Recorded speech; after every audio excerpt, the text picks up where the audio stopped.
Hello, hello, career thought leaders, and happy new year.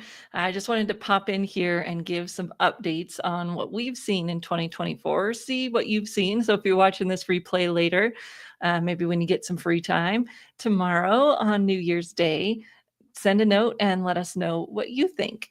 We come here every Tuesday to talk about the now, the new, and the next in careers. And I know some of you have also tapped into our Friday series, which we just started every other Friday to talk about Friday in career services with AI there at the end of Friday.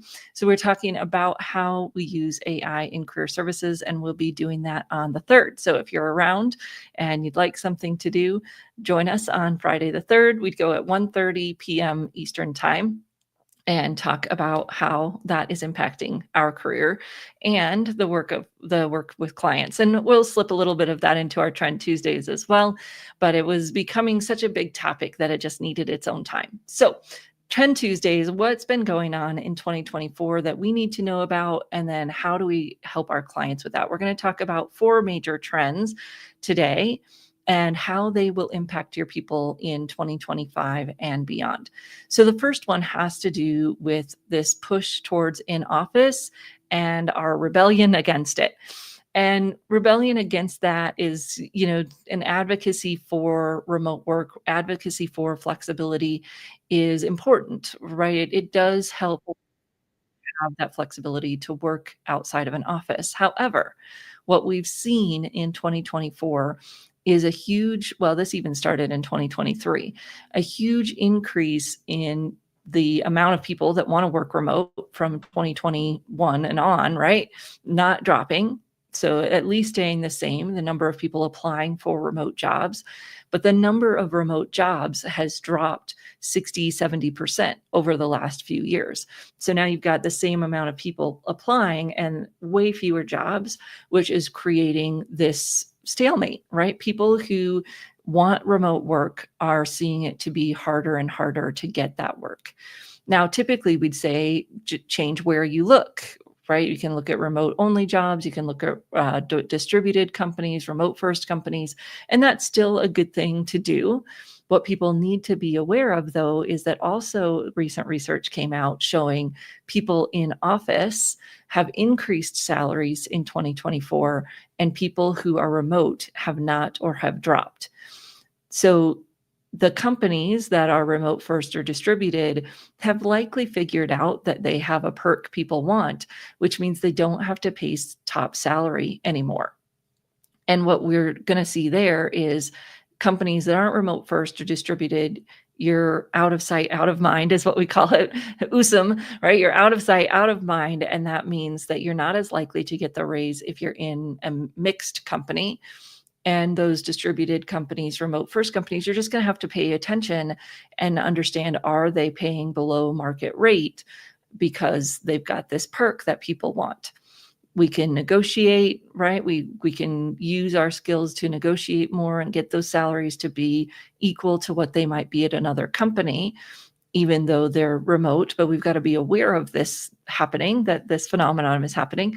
And then we have to arm ourselves well for those negotiations with the research and understanding what's going on in the other fields. So being aware of both the shift and of the salary, to then really have the conversation with our person around what makes sense for you.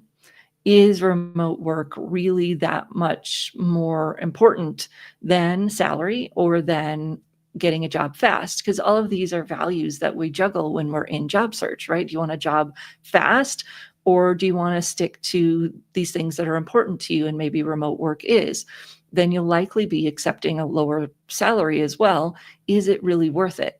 Because there are always these trade-offs, and coaching people to understand the trade-offs, to be aware of them and to be ready to choose so that they don't stay stuck in unemployment because they're looking for everything, right? I want the highest paying remote job that gives me all these things. It's like, well, that will come eventually perhaps, but it's going to be harder to get as we move into this space where companies want people to go back to the office. So they're incentivizing them to do that. And there's just this psychological piece of when you're more visible, of course, you're going to be first to get some of those other perks. So that's my big trend, not new, but just things to watch out for when you're talking to people about their job search and when people are getting stuck. What is it that's really important to them and what trade-offs are they going to choose? Because there's always going to be some kind of trade-off. All right, so the next one we started talking about with our career trend event this year, which is called the silver ceiling. So the silver ceiling means that you've got people that aren't leaving. And we just hung out with my parents for the holidays, and this seems to be on the ground, or seeing this shift that people who maybe didn't need to work now do, and they're going back to work. And I've always seen kind of two groups when we talk about experience rich job seekers. I love that, Brenda Miller. So when we talk about people who've been in the workforce a long time, you've got a group of people that comes back to work because they have to. They can't pay their bills. Things are changing. The economics of things are changing. Even the, retirement villages that we were visiting, they're getting more expensive. The HOA is more expensive, all of that. So you've got a group of people who's going back to work because they have to. Then Jan Melnick and I had a brilliant, she's brilliant. We had a brilliant conversation right before the holidays about the people that want to keep working. They're high level, they're CEOs, they're brought in to do these consulting gigs, they're having fun, they're still using their intellect, they're still feeling that usefulness that they want to feel at that high level, and they are still working. So what this is causing, well, on the have to work end, what I see is a lot of those people taking the high schoolers' jobs. They're doing jobs that would used to have been done by young people. And that's why we're seeing a huge rise in unemployment and Gen Z around the world, but here in the US as well. And then you've got the people at the high end, CEC level folks, board level folks, taking jobs from our middle managers who would like to move up. So what are we going to do to help those groups as they manage the shrinkage that is happening in the workplace a little bit because of those folks coming back to the workplace or staying in the workplace? On the high school end, you can, again, market what you have, right? Market that energy, market the flexibility that you might have if you've got that flexibility in your schedule.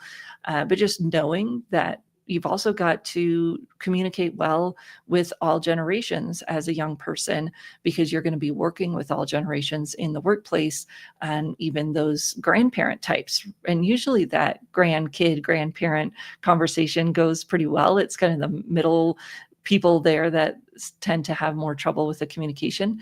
But if you're helping young people, they've really got to understand how to communicate well, how to show that they value those individuals, and how to work well with that generation, because they're going to be working side by side with them. I can't remember. Oh, we were at a restaurant, and one of the servers was an older gentleman, kind of serving alongside what was probably an older Gen Z young millennial. And that dynamic is going to be really important for both generations if they want to get those types of jobs.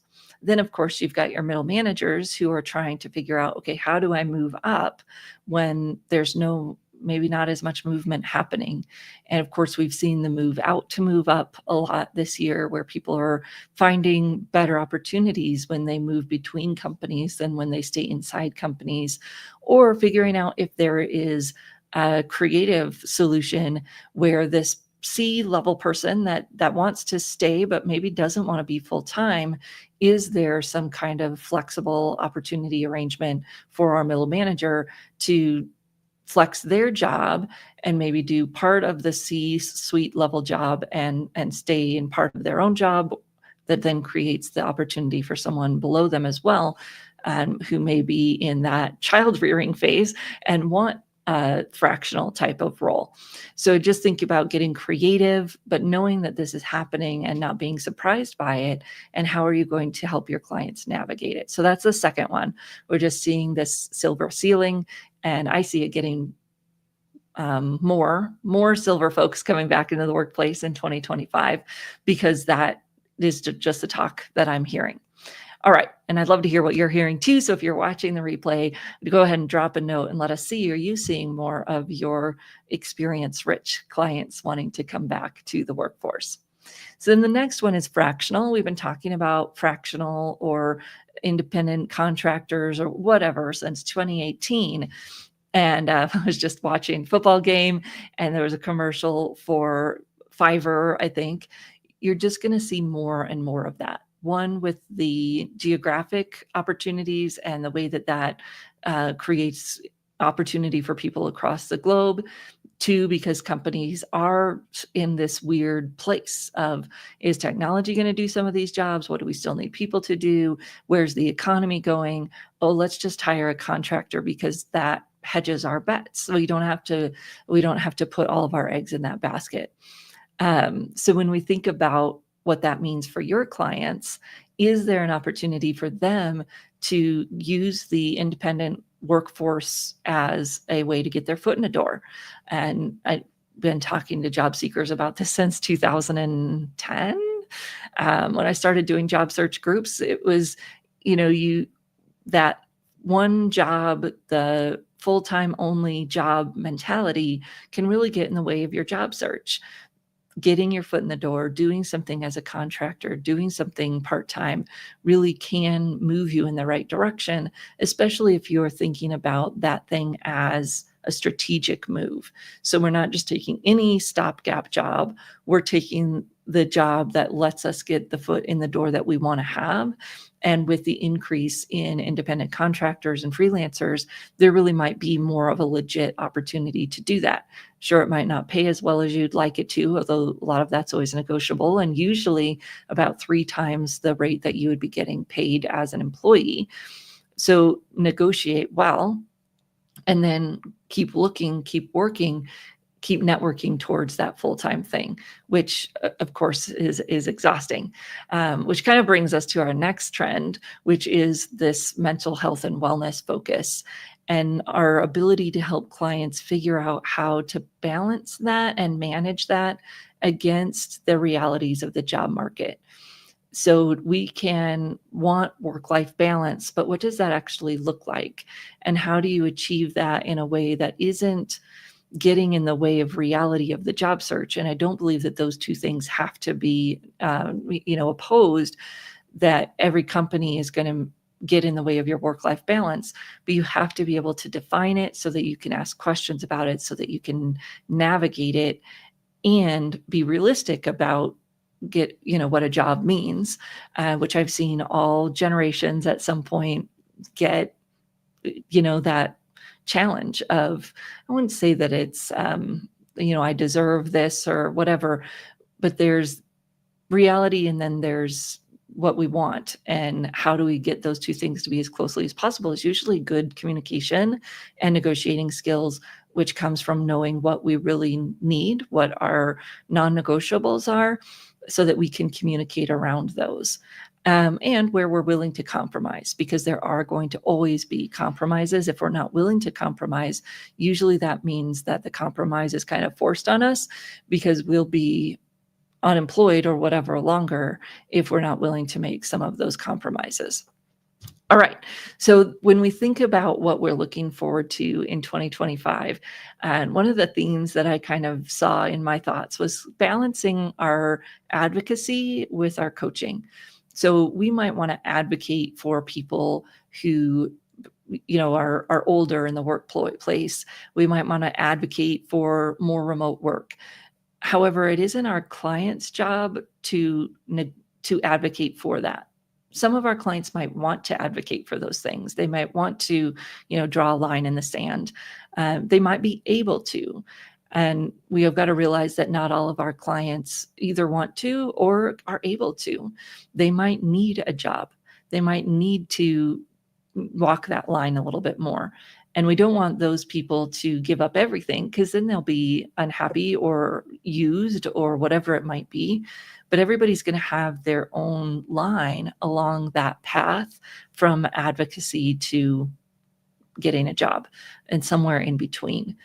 And so we might have clients that, would really love to do remote work, but they also need a job tomorrow. And those two things don't have to be opposed, but they might have more steps than just one in terms of how they navigate their job search. Maybe finding a job that might be faster to get, typically aligned with their experience and their industry and their role. That's going to be the fastest job search, is finding something aligned with their industry and their role. What does that look like? What types of companies are really hiring for that right now? How can we get them in there as close as possible? And then figure out if there's a way for them to make a move towards a job they might want to do more, or towards a job that has more remote possibilities, and keeping that movement going, even though they've found something to help them manage the day-to-day of life. And I think that everybody does that, right? Entrepreneurs might take a project that they're not thrilled about because they've got to keep the momentum going, and job seekers, it's the same thing. And the challenge comes with, how do you keep moving so that you don't get stuck there? And because work-life balance isn't about having that at every single moment in time, right? Work-life balance is about recognizing the ebbs and flows, being able to move between the two, and being able to not get stuck in that hustle mode to the point where it eats away at your work-life balance. But it doesn't mean we can avoid the hustle mode altogether. That's just not realistic. It's about navigating that so that then you can get the ebb or when you need it, because you've been flowing for a while. So it was great to chat with you all. I'd look forward to hearing what trends you're seeing for. We have a lineup of folks ready to come in for January for Trend Tuesdays. So we'll be talking with Jessica Hernandez, who, if you don't follow her on LinkedIn, go follow her today. She runs Great Resumes Fast. And we'll also be releasing our 2025 trends report in January, so you can follow along for that.